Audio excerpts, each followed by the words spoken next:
Assalamualaikum warahmatullahi wabarakatuh.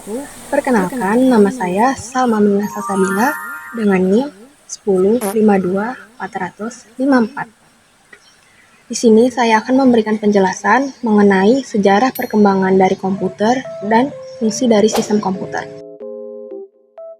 Tapi sebelum itu, saya akan memberikan penjelasan mengenai arsitektur komputer dan organisasi komputer. Arsitektur komputer dan organisasi komputer merupakan dua hal yang penting dalam dunia teknologi komputer. Kedua konsep ini berkaitan sangat erat, namun memiliki perbedaan. Arsitektur komputer merujuk pada struktur dasar dari sistem komputer yang melibatkan perangkat keras atau hardware dan perangkat lunak atau software yang bekerja sama untuk menjalankan instruksi dan memproses data. Nah, sedangkan organisasi komputer merupakan konsep yang lebih mendalam, detail teknis mengenai bagaimana perangkat keras komputer diterapkan. Pada keberjalanannya, sebuah komputer memiliki sejarah perkembangan, beberapa tahap dalam evolusi teknologi komputer yang dimulai dari awal hingga terkini. Pada zaman prakomputer, abad ke-17 hingga ke-19 merupakan zaman awal di mana ditemukan abakus pada sekitar tahun 300.000 Masehi yang dianggap sebagai salah satu alat perhitungan awal. Kemudian pada tahun 1642 ditemukan suatu alat mesin mekanis pertama, yaitu mesin Pascal oleh Blaise Pascal yang dapat dipergunakan untuk perhitungan matematika. Pada abad ke-19, Charles Babbage menciptakan sebuah mesin analitik, yaitu suatu mesin komputasi mekanis pertama kali yang dikenal. Mesin ini tidak pernah selesai dibangun, namun konsepnya menjadi dasar dalam pengembangan komputer modern. Zaman komputer awal, abad ke-20, pada zaman ini terjadi pada masa Perang Dunia II pecah. Komputer elektronik pertama yaitu Colossus yang dipergunakan untuk memecahkan kode Enigma Nazi. John Presper Eckert dan John Mauchly mengembangkan komputer elektronik pertama yang dapat diprogram, atau biasa disebut Electronic Numerical Integrator and Computer atau ENIAC pada tahun 1945. Sejumlah komputer awal seperti mesin pemrosesan data elektromekanis dan komputer tabung vakum mulai muncul. Selanjutnya, pada generasi pertama komputer tahun 1940-an hingga 1950-an. Pada generasi ini, mulai muncul komputer yang terdiri dari komputer berbasis tabung vakum. Pada tahun 1940-an, komputer elektronik pertama ENIAC dikembangkan. ENIAC menggunakan tabung vakum dan kabel dalam menjalankan perhitungan. Contohnya, Mark I, Mark II, IBM 702, IBM 704, IBM 709. ENIAC berukuran sangat besar dan beratnya mencapai 30 ton. Wow. Electronic Discrete Variable Automatic atau EDVAC, memori untuk menampung program dan data, serta Universal Automatic Computer atau UNIVAC 1, komputer komersil pertama. Generasi kedua komputer tahun 1950-an hingga 1960-an, pada generasi kedua komputer mulai melibatkan transistor yang lebih efisien. Transistor menggantikan tabung vakum sebagai komponen utama dalam komputer dengan menghasilkan komputer yang lebih kecil, lebih efisien, dan lebih andal.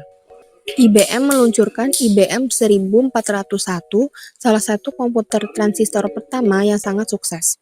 Selain itu, menggunakan bahasa tingkat tinggi seperti Fortran, COBOL, dan algoritma. Kapasitas memori sudah cukup besar dengan perkembangan dari magnetic core storage dan dapat menyimpan puluhan ribu karakter. Karakteristik yang dimiliki ukuran lebih kecil dari generasi 1. Proses yang dilakukan juga lebih cepat, sedikit daya listrik, dan orientasi tidak hanya bisnis tetapi dapat juga teknik. Generasi ketiga komputer tahun 1960-an hingga 1970-an, pada generasi ketiga komputer mulai menggunakan sirkuit terpadu atau integrated circuit, biasa disebut IC, untuk meningkatkan kinerja dan mengurangi ukuran komputer. Dengan menggunakan IC, komputer berukuran semakin kecil dan lebih terjangkau. Komputer mini dan mainframe mulai menjadi populer pada generasi ini. Komputer memiliki karakteristik lebih cepat dan tepat.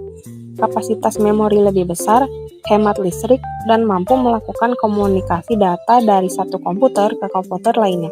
Contohnya, GE600, GE235, generasi keempat komputer tahun 1970-an hingga 1980-an. Pada generasi keempat komputer melibatkan mikroprosesor dan komputer pribadi atau biasa dikenal personal komputer atau PC. Apple II dan IBM PC adalah salah satu contoh dari beberapa komputer pribadi awal yang telah sukses. Komputer dapat menggunakan Large Scale Integration atau LSI, sudah memakai semikonduktor dan mikroprosesor berbentuk seperti chip untuk memorinya. Muncul komputer terbaru yang lebih efisien dan mudah dibawa kemanapun seperti laptop. Generasi kelima komputer tahun 1980-an hingga 1990-an dan seterusnya sampai terkini abad ke-21. Pada generasi ini, mulai dikenal sebuah internet dan World Wide Web atau WWW yang telah mengubah cara komputer berkomunikasi dan berinteraksi dengan pengguna. Personal komputer berbentuk semakin kecil dan lebih kuat, dengan munculnya laptop dan perangkat mobile. Teknologi superkonduktor menggunakan aliran elektrik tanpa ada hambatan yang dapat mempercepat distribusi informasi, menggunakan sensor, adanya artificial intelligence atau AI untuk mempermudah interaksi manusia dengan komputer. Pada generasi terkini komputer semakin terhubung melalui internet dan cloud computing, sehingga pengguna internet dan cloud ini menjadi sangatlah penting. Pengembangan dalam kecerdasan buatan atau artificial intelligence atau AI, komputasi kuantum, dan teknologi terkini lainnya menjadi tren utama dalam pengembangan komputer. Seiring dengan berjalannya waktu, perkembangan komputer terus berlanjut dengan sangat cepat. Teknologi komputer terus berupaya berkembang pesat dan memungkinkan aplikasi yang tercipta semakin canggih dan beraneka ragam. Dalam berbagai bidang dan keilmuan, penggunaan komputer sudah mencangkup pada segala aspek kehidupan dari ilmu pengetahuan, bisnis, maupun hiburan. Adapun pandangan komputer menurut fungsi, yang pertama, input data. Suatu sistem komputer dapat dipergunakan untuk menerima sebuah informasi atau data mentah dari sumber tertentu. Yang kedua, ada proses data. Sebuah sistem komputer dapat dipergunakan dalam berbagai aktivitas pengolahan data yang diambil, disimpan, diolah, dan selanjutnya ditransfer. Yang ketiga, output data.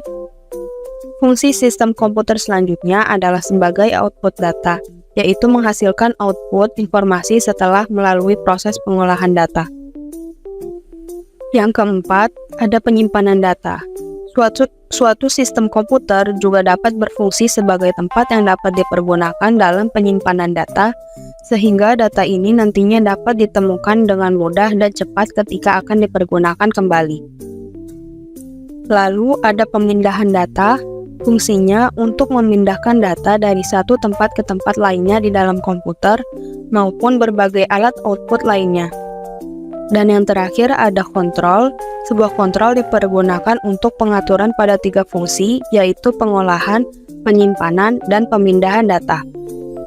Hal ini dilakukan oleh individu atau user yang memberikan instruksi pada komputer. Nah, fungsi-fungsi yang telah dijabarkan tersebut mencerminkan berbagai peran yang telah dimainkan oleh sistem komputer dalam kehidupan sehari-hari. Nah, ini dia beberapa fungsi dari sistem komputer. Yang pertama, mengatur akses pengguna. Yang kedua, menyediakan antarmuka pengguna. Yang ketiga, menjalankan program. Yang keempat, mengelola sumber daya komputer. Yang kelima, mengelola data. Dan yang keenam, mengatur perangkat lunak dan perangkat keras. Nah, di dalam fungsi-fungsi komputer ini memiliki 4 komponen. Nah, komponen yang pertama yaitu ada perangkat input atau input device. Yang kedua ada perangkat processing atau processing device. Yang ketiga ada perangkat output atau output device. Dan yang keempat perangkat storage atau storage device. Nah, masing-masing komponen itu memiliki fungsinya masing-masing. Baiklah, sekian penjelasan dari saya. Wassalamualaikum warahmatullahi wabarakatuh. Bye-bye.